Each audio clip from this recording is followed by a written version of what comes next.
कहानी की शुरुआत होती है घने जंगल के बीचों बीच एक बड़ी नदी से, जहां जेफ नाम का एक आदमी अपने कुछ साथियों के साथ इसी नदी में आगे की तरफ बढ़ रहा होता है। ये लोग सांपों को पकड़कर उसे शहर में बेचा करते थे, लेकिन आज ये लोग जिस जगह सांप पकड़ने जा रहे थे वो जगह बहुत ज्यादा खतरनाक थी। यहाँ बोट का कैप्टन भी जेफ से कहता है कि जिस जगह तुम लोग जा रहे हो वो जगह श्रापित है और जहरीले सांपों से भरी हुई है, और मैंने सुना है कि वहाँ क्रिम्सन नाम का एक बहुत ही बड़ा एनाकोंडा रहता है। जो भी उस जगह पर जाता है वो एनाकोंडा उसे मार देता है। लेकिन जेफ मुस्कुराते हुए बोट के कैप्टन से कहता है कि बस तुम मुझे वहां तक पहुंचा दो, वहां तुम्हें तुम्हारे पैसे मिल जाएंगे और तुम अपनी बोट को लेकर वापस आ जाना। जेफ सांपों को पकड़ने का एक एक्सपर्ट शिकारी था और आज जेफ खास उस क्रिम्सन एनाकोंडा को पकड़ने के लिए इस जंगल में आया था। कुछ देर बाद ये लोग उस जगह तक पहुंच जाते हैं और यहाँ बोट का कैप्टन जेफ से ज्यादा पैसे मांगने की डिमांड करता है, क्योंकि ये एक बहुत खतरनाक जगह थी और यहाँ तक किसी को पहुंचाना एक बहुत ही बड़ा रिस्की काम था। जेफ भी इनकार नहीं करता और वो जेब से पैसे निकालकर उसे दे देता है। लेकिन जैसे ही बोट का कैप्टन पैसे लेने के लिए दोनों हाथ आगे बढ़ाता है, तब जेफ जानबूझकर पैसे नीचे गिरा देता है, जिसे खुशी खुशी बोट का कैप्टन उठाने लगता है। पैसे उठाने के बाद जब वो मुस्कुराते हुए जेफ की तरफ देखता है, तब जेफ उसके गले में चाकू घोंपकर उसे मार देता है और बेरहमी से उसका गला काटकर नदी के पानी में उसका सिर फेंक देता है। ये सब कुछ नदी के किनारे खड़े जेफ के साथी भी देख रहे थे। जेफ को ऐसा करते देखकर वो दोनों बहुत ज्यादा डर जाते हैं। इसके बाद जेफ अपने दो साथियों के पास आता है और उनसे कहता है कि अगर तुम दोनों ने भी मुझे धोखा देने की कोशिश की तो तुम्हारा भी यही हाल होगा। इसके बाद ये तीनों जंगल में आगे बढ़ते हुए एक जगह पर पहुंचते हैं, जहां उन्हें सांपों की एक बड़ी मूर्ति दिखाई देती है और ये देखते हुए जेफ कहता है तो आखिर क्रिम्सन एनाकोंडा की कहानी सच थी। दूसरी तरफ जेफ के साथियों को बहुत सारे सांप मिल जाते हैं, जिन्हें देखकर वो भी बहुत ज्यादा खुश हो जाते हैं। इसके बाद ये दोनों जल्दी से सभी सांपों को पकड़कर बैग में बंद करने लगते हैं, जबकि जेफ इन छोटे सांपों पर ध्यान नहीं देता और वो इस जंगल के सबसे बड़े सांप, जिसका नाम क्रिम्सन एनाकोंडा है, उसे ढूंढने लगता है। अब इन दो साथियों ने जो सांप कपड़ों के बैग में भर दिए थे, उन सांपों को अकेले एक साथी बोट तक लेकर आता है। वो देखता है कि जेफ ने जिस आदमी का गला काटकर पानी में फेंक दिया था, उसकी सर कटी लाश कुछ दूरी पर पानी में खड़ी है। ये देखकर उसे अपनी आंखों पर यकीन नहीं आया। तभी वो लाश अचानक पानी में डूब गई और तैरते हुए एक बड़ी सी चीज तेजी से उसकी तरफ बढ़ने लगी। वो आदमी डर के मारे तेजी से जंगल की तरफ भागने लगता है, लेकिन तभी बिजली की रफ्तार से एक बहुत ही बड़ा एनाकोंडा उसे जकड़ लेता है। वो एनाकोंडा उस आदमी की बॉडी पर लिपटकर उसकी हड्डियां तोड़ देता है और अपना बड़ा सा मुंह खोलकर उसे खाने लगता है। दूसरी तरफ हम उस आदमी के दूसरे साथी को देखते हैं, जो सांपों से भरे एक बैग को लेकर जंगल में आगे की तरफ बढ़ रहा होता है। तभी वो अचानक एक जगह पर रुककर कुछ ऐसा देख लेता है जिससे वो बहुत ज्यादा डर जाता है। असल में उसने उसी बड़े एनाकोंडा की बॉडी को रेंगते हुए देख लिया था। जैसे ही वो एनाकोंडा एक पेड़ पर चढ़ रहा था, तो उसके पेट को देखकर साफ लग रहा था कि उसने किसी इंसान को जिंदा निगल लिया है। अब इससे पहले कि वो आदमी अपनी जान बचाकर भाग पाता, तभी वो एनाकोंडा उसके साथी की लाश को उगल देता है। इसके बाद वो सांप उस आदमी को भी पकड़ लेता है। वो सांप उस आदमी को जकड़कर जोर से दबाता है और पेड़ से लिपटकर उस आदमी को भी खाने लग जाता है। ये सब कुछ ही दूर से जेफ भी देख रहा होता है और ये देखकर जेफ अपने साथी को बचाने के बजाय खुश हो रहा था, क्योंकि जेफ भी यही चाहता था कि कोई उस सांप का चारा बन जाए और जब चारे को खाते समय सांप का ध्यान भटक जाए, तब जेफ सांप को बेहोश करके मार दे। इसके बाद जेफ अपना शॉटगन निकालकर सांप को बेहोश करने ही वाला था कि तभी अचानक जंगल के सभी जानवर और बर्ड्स शोर मचाने लगे, जिनकी आवाज सुनते हुए वो एनाकोंडा अपने शिकार को ऐसे ही छोड़कर चला जाता है। आखिर कुछ तो ऐसा था जिससे जंगल के सभी जानवर डर रहे थे। अब यहाँ सीन कट होता है और हमें एक सर्कस शो दिखाया जाता है। ये सर्कस अब बंद होने के कगार पर था। कोई भी इस सर्कस को देखने का इंटरेस्ट नहीं रखता था। यहाँ सर्कस के मालिक के पास बिली यांग नाम का एक लड़का आता है, जो सर्कस के मालिक को पैसों से भरा हुआ एक सूटकेस देकर सर्कस में काम करने वाले सभी लोगों को खरीद लेता है, क्योंकि उसने थाईलैंड जाकर एक नया सर्कस खोलने का प्लान बनाया हुआ था। सर्कस के लोग बिली यांग के पास इतने सारे पैसे देखकर परेशान हो जाते हैं, क्योंकि आज से कुछ साल पहले बिली यांग बहुत गरीब हुआ करता था। वो भी इन लोगों के साथ मिलकर सर्कस में काम किया करता था, लेकिन पता नहीं कि बिली यांग अब कौन सा ऐसा काम करने लगा जिससे वो रातों रात इतना अमीर हो गया। अगली सुबह बिली यांग बोट के जरिए सभी लोगों को थाईलैंड ले जाने का प्लान बनाता है। अब क्योंकि बिली यांग ने इन सभी लोगों को खरीद लिया था, इसलिए ये सभी उसकी बात मानकर बोट में बैठ जाते हैं और बोट का कैप्टन बोट को चलाने लगता है। रास्ते में बिली यांग बाथरूम में छिपकर किसी को कॉल करता है और कॉल पर वो सामने वाले से कहता है कि डिलीवरी तैयार है, जल्द ही मैं इन लोगों को लेकर तुम्हारे पास पहुंच जाऊंगा। बिली यांग की इन बातों से हमें पता चलता है कि वह बोट पर मौजूद लोगों के साथ कुछ गलत करने वाला है। कुछ दूर आगे जाने के बाद ये लोग देखते हैं कि आगे का रास्ता बंद है, जहां लकड़ी और कई सारे कंटेनर्स रखकर किसी ने रास्ता रोक दिया था। तब बोट का कैप्टन कहता है कि हम दूसरे रास्ते से जा सकते हैं, लेकिन उस रास्ते से जाते हुए हमें थाईलैंड पहुंचने में बहुत टाइम लगेगा। इसलिए बिली यांग को कैप्टन का आइडिया पसंद नहीं आता। वो कैप्टन को धमकी देता है कि जो भी हो हमें वक्त पर थाईलैंड पहुंचना है, क्योंकि वहां हमारा शो है जिसके पैसे मैं एडवांस ले चुका हूं। अगर हमने शो नहीं किया तो हम बर्बाद हो जाएंगे। कैप्टन कहता है कि अगर तुम लोग लंबे रास्ते से नहीं जाना चाहते तो फिर हमारे पास यही एक रास्ता है। वह कहता है कि हम इन सारी चीजों को बॉम्ब से उड़ा देंगे और अपना रास्ता बनाकर यहाँ से निकल जाएंगे। बिली यांग को कैप्टन की बात ठीक लगती है और वो इसके लिए तैयार हो जाता है, लेकिन उन्हें पता नहीं था कि ये लोग कितनी बड़ी गलती करने जा रहे हैं। इसके बाद ये लोग कंटेनर्स के पास बॉम्ब रखते हैं और फिर उन्हें रिमोट से उड़ा देते हैं। ऐसा करने से उनका रास्ता तो साफ हो गया, लेकिन धमाके की वजह से ढेर सारे सांप उनके बोट पर गिर जाते हैं, क्योंकि उन सभी कंटेनर्स में सांप भरे थे। डर के मारे ये लोग यहाँ वहाँ भागने लगते हैं। अब पूरी बोट सांपों से भर चुकी थी और ये सांप बोट पर मौजूद लोगों को डसने लगते हैं। यहाँ लेनी नाम की एक लड़की समझदारी से काम लेते हुए पाइप के जरिए प्रेशर से पानी खोल देती है और अपने आसपास जितने भी सांप होते हैं सबको बोट से नीचे पानी में गिरा देती है। बिली यांग डर के मारे बोट के बाथरूम में छिप जाता है, लेकिन तभी अचानक बाथरूम की छत टूट जाती है और बहुत सारे सांप बिली यांग के ऊपर गिर जाते हैं। उनसे बचने के लिए वह नदी में कूद जाता है और तैरते हुए किनारे तक पहुंचता है, लेकिन वहां पर भी एक किंग कोबरा उसके सामने आ जाता है। अब इससे पहले कि वो किंग कोबरा बिली को काट पाता, तभी कोई आदमी सांप पर पैर रखकर उसे कुचल देता है और बिली यांग की जान बचा लेता है। यह इंसान कोई और नहीं बल्कि जेफ था। अब जेफ ने बिली की जान बचाई थी, इसलिए बिली उसे अपने बोट पर ले आता है। जेफ यहाँ सभी से झूठ कहता है कि मैं एक वाइल्ड एक्सप्लोरर हूँ और एक एक्सीडेंट की वजह से यहाँ जंगल में फंस गया हूँ। तभी सर्कस के एक आदमी जिसका नाम जियाओ है, उसके कान में तेज दर्द होने लगता है। दर्द इतना ज्यादा था कि वह नीचे गिर जाता है। जब जेफ उसके कान में गौर से देखता है तो उसे पता चल जाता है कि जियाओ के कान में तकलीफ क्यों हो रही है। इसके बाद जेफ अपनी उंगली पर एक कट लगाकर उसे जियाओ के कान के पास ले जाता है और तभी जियाओ के कान से एक पतला जहरीला सांप निकलकर जेफ की उंगली को काट देता है, लेकिन सांप के काटने के बावजूद जेफ को कुछ नहीं होता और वह उस पतले सांप को पानी में फेंक देता है। ये देखकर लेनी बहुत हैरान हो जाती है और सोचने लगती है कि आखिर सांप के काटने के बाद भी जेफ पर जहर का असर क्यों नहीं हुआ। लेनी भी सांपों के बारे में जानकारी रखती थी। वह जानती थी कि एक सांप के जहर से इम्यून होने के लिए इंसान को बहुत सारा सांप का जहर अपने शरीर में डालना पड़ता है, तब जाकर उस इंसान पर सांप के जहर का असर नहीं होता। ये सारी चीज वह बिली यांग को भी बताती है और कहती है, मुझे जेफ ठीक नहीं लग रहा। तुमने भी देखा कि सांप ने उसे उंगली पर काटा, लेकिन जेफ को कुछ नहीं हुआ। लेकिन बिली यांग लेनी की बातों पर ध्यान नहीं देता और कहता है कि हमें जेफ का शुक्रिया अदा करना चाहिए, क्योंकि उसने मेरी और हमारे एक साथी की जान बचाई है। दूसरी तरफ जेफ इस बोट के कैप्टन से मिलता है। जेफ बोट के कैप्टन को ढेर सारे पैसे देकर एक नक्शा दिखाता है और बोट के कैप्टन से कहता है कि अगर तुमने मुझे नक्शे पर बताई गई जगह पर पहुंचाया तो मैं वहां पहुंचकर तुम्हें और भी ढेर सारे पैसे दूंगा। कैप्टन उस जगह का नाम सुनते ही बंदूक उठाकर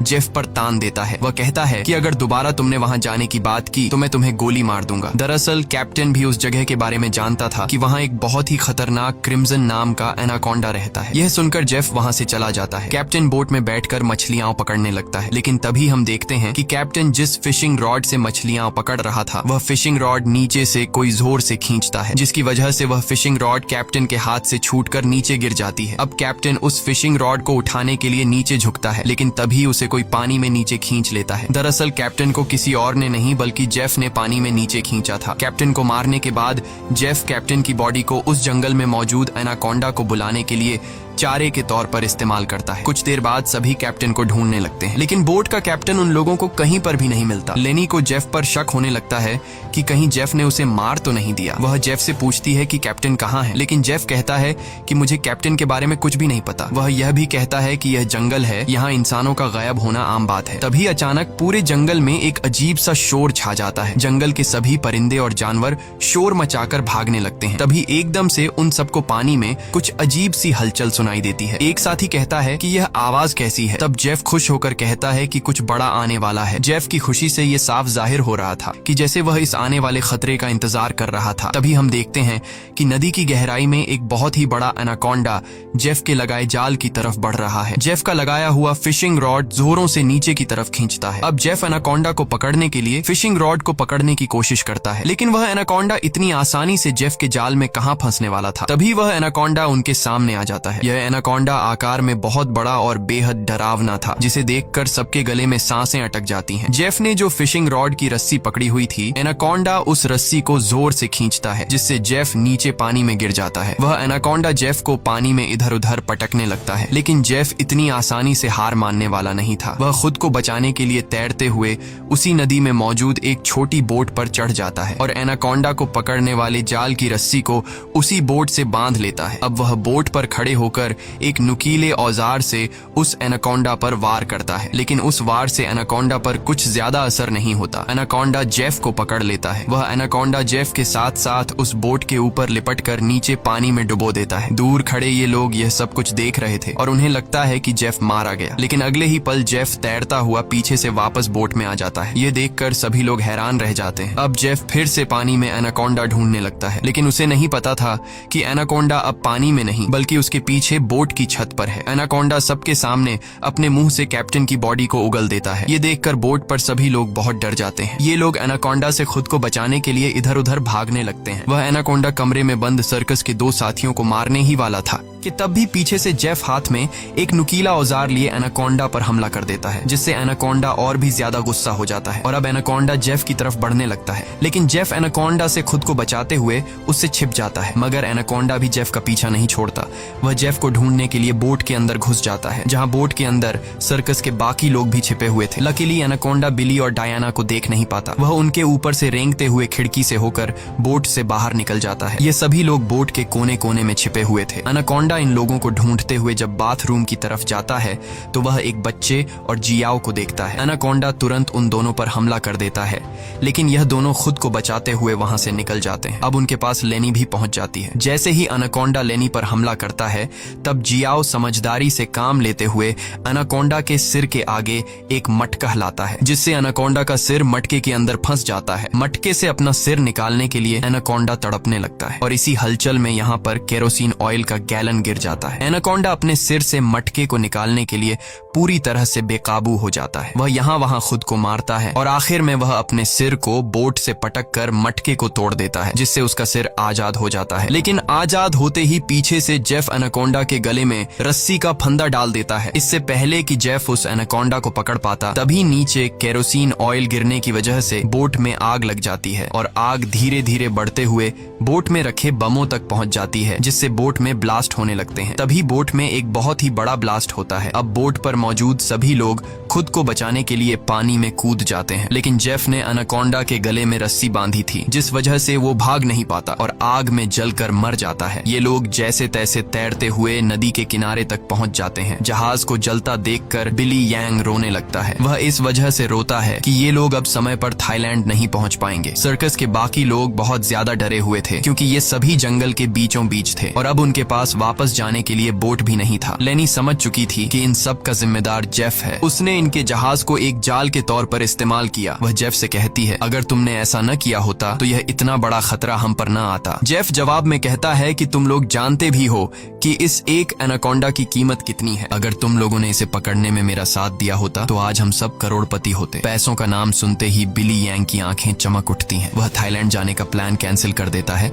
और दौड़कर जेफ के पास आता है और कहता है, मैं तुम्हारे साथ हूँ। बताओ इस एनाकोंडा को पकड़ने के लिए हम क्या कर सकते हैं और हमें पैसे कैसे मिलेंगे। उसके बाद जेफ एक मैप निकालता है और उन्हें दिखाते हुए कहता है, अगर तुम लोग मेरी मदद करोगे तो इस मैप के जरिए मैं तुम्हें 1-2 दिन के अंदर थाईलैंड पहुंचा दूंगा। अब यहाँ बिली यांग और टीम के बाकी लोग जेफ के बोट तक जाने के लिए मान जाते हैं, लेकिन लेनी को जेफ पर बिल्कुल भी भरोसा नहीं था, इसलिए वह वहां जाने से इनकार कर देती है। तभी सर्कस टीम की एक लड़की की तबीयत अचानक खराब होने लगती है। जब बिली यांग उसके कंधे को देखता है तो उन्हें पता चलता है कि उस लड़की को एक बहुत ही खतरनाक मकड़ी ने काटा है, जिसके जहर से वो मर भी सकती थी। ये देखकर जेफ वहां पर मौजूद सभी लोगों से कहता है, मेरे पास एक ऐसी दवाई है जिससे उस लड़की का इलाज हो सकता है, लेकिन वह दवाई मेरे बोट में रखी गई है। अगर तुम इसका इलाज करना चाहते हो तो तुम्हें मुझे मेरी बोट तक पहुंचाना होगा। अब न चाहते हुए भी लेनी जेफ के साथ चलने को तैयार हो जाती है। कई घंटों के सफर के बाद जब एक साथी नदी का पानी पीने लगता है, तब जेफ उसे रोक देता है और जेफ सभी से कहता है, यहाँ का पानी कभी भी मत पियो। यहाँ के पानी में ऐसे कीड़े हैं जो पानी पीते समय इंसान के अंदर चले जाते हैं। इसके बाद वो कीड़े उस इंसान के अंदर ऐसी प्यास लगाते हैं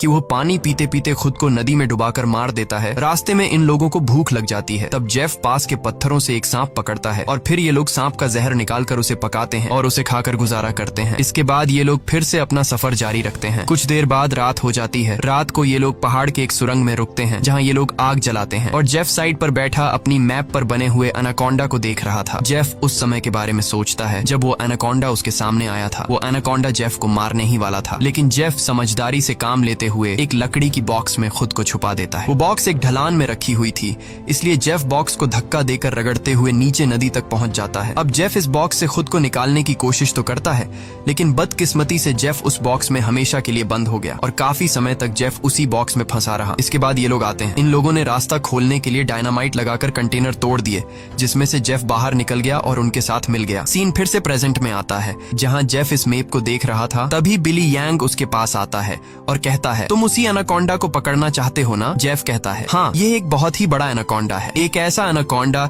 जो इस पूरे जंगल का राजा है। यहाँ के सभी जानवर इस एनाकोंडा से डरते हैं। इसने दुनिया के बड़े बड़े शिकार किए हैं, यहाँ तक कि इसने अपने ही जैसे बड़े बड़े एनाकोंडा को मार गिराया, और अगर हम उसे पकड़ने में कामयाब हुए तो हम रातों रात मिलियनेयर बन जाएंगे। पैसों का सुनते ही बिली यंग कहता है, मैं आपके साथ उस एनाकोंडा को पकड़ने के लिए तैयार हूँ। अब काफी रात हो जाती है और ये सभी लोग सो जाते हैं। तभी सर्कस के एक साथी की किसी अजीब सी आवाज से आंख खुलती है। वो देखता है कि उसका भाई यहाँ नहीं है। अपने भाई को ढूंढते हुए वो उस सुरंग से बाहर आया और उसे ढूंढते हुए नदी के पास जाता है, जहाँ वो देखता है कि उसका भाई अपने आप को नदी के पानी में डुबाने की कोशिश कर रहा है। ये आदमी उसे ऐसा करने से रोकता है, पर उसका भाई इसकी कोई बात नहीं सुनता। और तब वो देखता है कि उसके भाई की नाक से कुछ अजीब से कीड़े निकल रहे हैं, जिसे देखकर वो समझ जाता है कि इसने इस नदी का पानी पी लिया है। जो कि जेफ ने बताया भी था कि इस नदी का पानी पीने के बाद उस पानी के अंदर मौजूद कीड़े उस इंसान को इतनी प्यास लगा देते हैं कि वो इंसान खुद को उस पानी के अंदर डुबाने पर मजबूर हो जाता है। और ठीक ऐसा ही होता है। अपने भाई को मरा हुआ देखकर ये आदमी बहुत ज्यादा रोता है और वापस सुरंग में आ जाता है। अगली सुबह ये लोग दोबारा अपने सफर पर निकल जाते हैं। कई घंटों का सफर तय करने के बाद ये लोग एक नदी के पास पहुंच जाते हैं और अब इन लोगों को अपनी मंजिल तक पहुंचने के लिए उस नदी में से होते हुए पैदल जाना पड़ेगा। अब ये लोग पहले तो उस नदी में उतरने से काफी ज्यादा डर रहे थे, लेकिन कोई दूसरा रास्ता न होने की वजह से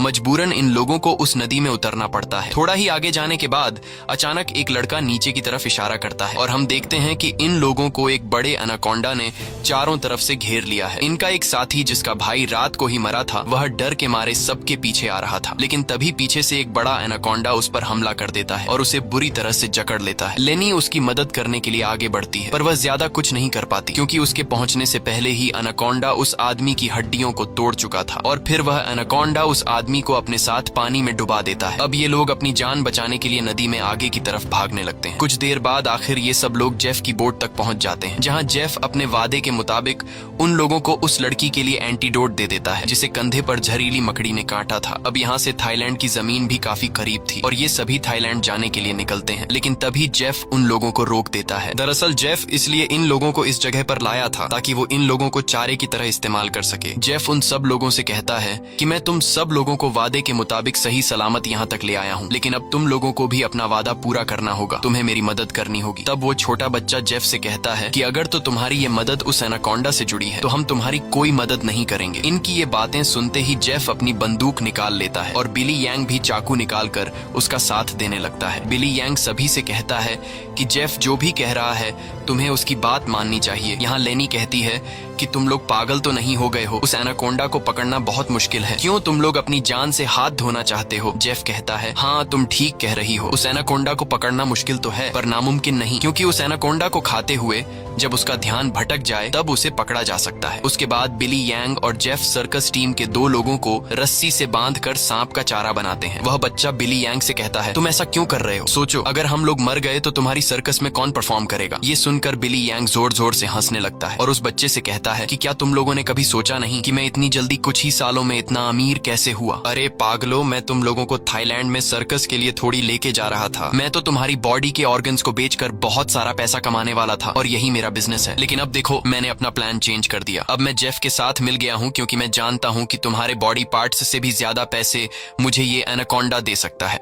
दूसरी तरफ जेफ ने उन 2 लड़कियों को भी बांध दिया था और अब वो एक लड़की से बदतमीजी करने लगा था। अब यहाँ वो लड़की समझदारी से काम लेते हुए ऐसा दिखाती है कि वो जेफ का साथ देना चाहती है। जेफ उसकी चाल को समझ नहीं पाता। वो लड़की जेफ के करीब आकर जेफ के बालों में हाथ मारने लगती है और मौका मिलते ही वो लड़की जेफ की पॉकेट से गन निकालकर जेफ पर तान देती है। अब वो लड़की जैसे ही जेफ को शूट करती है तो बंदूक से गोली नहीं चलती, क्योंकि उसको बंदूक का लॉक खोलना नहीं आ रहा था। अब जेफ गुस्से में आकर उससे बंदूक छीन लेता है और उसी लड़की पर तान कर उसे मारने ही वाला होता है कि तब तक लेनी ने भी खुद को आजाद कर लिया था और वो एक शीशे के नुकीले टुकड़े से जेफ के पेट पर वार करती है। अब जेफ लेनी को धक्का देकर पीछे धकेल देता है, लेकिन तब वो दूसरी लड़की भी जेफ पर हमला कर देती है और पीछे से लेनी भी जेफ से बंदूक छीनने की कोशिश करती है। इसी हाथापाई में गोली चलने की आवाज आती है, लेकिन पता नहीं चल पाता कि ये गोली किसको लगी। दूसरी तरफ हम उन दो लोगों को देखते हैं जिन्हें बिली यांग ने एनाकोंडा के लिए चारा बनाया था। वो दोनों बेचारे डर के मारे तड़प रहे होते हैं। कुछ देर बाद एक बड़ा सा एनाकोंडा उन दोनों को खाने के लिए धीरे धीरे उनकी तरफ बढ़ने लगता है, जबकि दूर खड़ा बिली यांग मजे से ये सारा नजारा देख रहा था। बिली यांग इंतजार में था कि कब वो एनाकोंडा उन पर हमला करेगा और मैं रस्सी को खींचकर उस एनाकोंडा को पकड़ लूंगा। लेकिन वो ये नहीं जानता था कि जहां पर वो खड़ा है ठीक उसके ऊपर से एक दूसरा एनाकोंडा उस पर हमला करने के लिए आगे बढ़ रहा है। अब इससे पहले कि बिली यांग उस एनाकोंडा को देख पाता,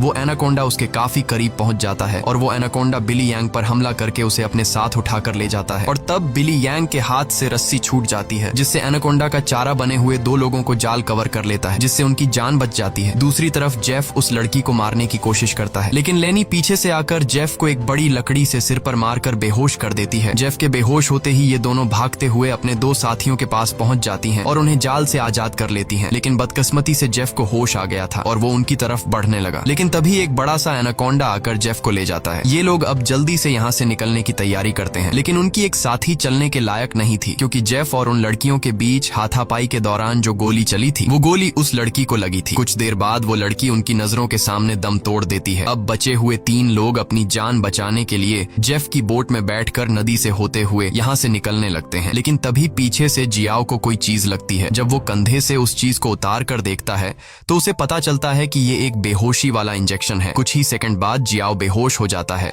और जियाओ को बेहोश करने वाला कोई और नहीं बल्कि जेफ ही था, यानी उस एनाकोंडा के हमले से भी वो बच गया था और उसने एनाकोंडा का सिर काटकर उसे मार दिया था। अब जेफ उन तीनों को पकड़कर एनाकोंडा के चारे के लिए बांध देता है और उनके चारों तरफ तेज धार वाली लोहे की तार बांध देता है और साथ में वहां पर खून भी छिड़क देता है, जिसके बाद वो उनके जाल की रस्सी को पकड़कर यहाँ से कुछ दूर खड़ा हो जाता है। कुछ देर बाद कई सारे एनाकोंडास खून को सूंघते हुए उन तीनों की तरफ बढ़ने लगते हैं। ये तीनों बहुत ज्यादा डरे हुए होते हैं और उनको अपनी मौत आंखों के सामने नजर आ रही होती है। ये सभी एनाकोंडास उन तीनों को मारने के लिए उनके काफी करीब पहुंच जाते हैं, लेकिन तभी एक बार फिर से जंगल के सभी जानवर शोर मचाकर भागने लगते हैं और यहाँ पर मौजूद सभी एनाकोंडास भी किसी को देखकर एक एक करके भागने लगते हैं। लेकिन एक एनाकोंडा अभी भी उन तीनों को मारने के लिए रुका हुआ था, पर तभी वहां पर क्रिम्सन एनाकोंडा आ जाता है और वो उस अकेले रुके हुए सांप पर हमला करके उसे एक ही झटके में मार देता है। यहाँ हम उस क्रिम्सन एनाकोंडा को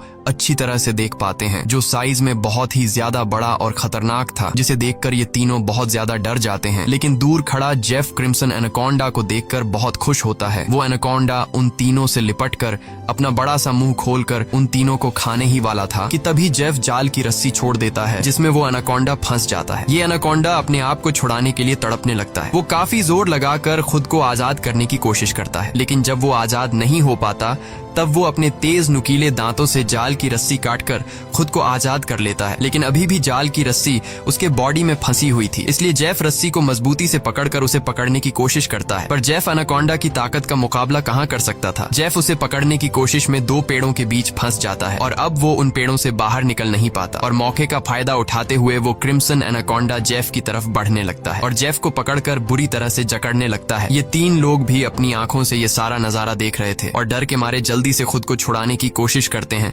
क्योंकि उन्हें पता था कि जेफ के बाद उनकी बारी है। ये लोग खुद को छुड़ाने का हर मुमकिन तरीका अपनाते हैं, लेकिन ये लोग उस जाल से निकल नहीं पाते। तभी वो छोटा लड़का अपने आप को बचाने के लिए अपने दांतों से जाल की रस्सी काटने में लग जाता है और काफी कोशिश के बाद वो रस्सी का कुछ हिस्सा काट लेता है। अब थोड़ी ही रस्सी बची थी, इसलिए वो अपने दांतों की पूरी ताकत लगाकर रस्सी को काटने लगता है, जिससे उसके दांतों से खून आने लगता है। यहाँ क्रिम्सन एनाकोंडा जेफ को बुरी तरह से जकड़ लेता है और वो जेफ को दबाकर उसकी हड्डियां तोड़ने लगता है। लगता है, जिसके बाद वो क्रिम्सन एनाकोंडा जेफ को भी जिंदा निगल लेता है। दूसरी तरफ वो बच्चा अपने दांतों से रस्सी तोड़ने में कामयाब हो जाता है और वो उन दोनों को भी आजाद कर लेता है और ये लोग नदी की तरफ भागने लगते हैं।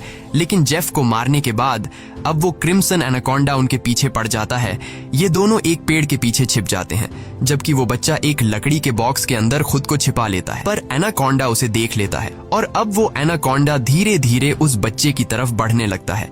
बच्चा पूरा जोर लगाकर उस कंटेनर से बाहर निकलने की कोशिश करता है, लेकिन उस कंटेनर के दूसरी तरफ का दरवाजा बंद था। वो बच्चा चिल्लाकर उन दोनों से मदद के लिए पुकारता है और वो एनाकोंडा भी अब बच्चे के काफी करीब आ चुका था। अब इससे पहले कि एनाकोंडा उस बच्चे को मार पाता, तभी बाहर से जियाओ कंटेनर का दरवाजा तोड़कर उस बच्चे को बचा लेता है।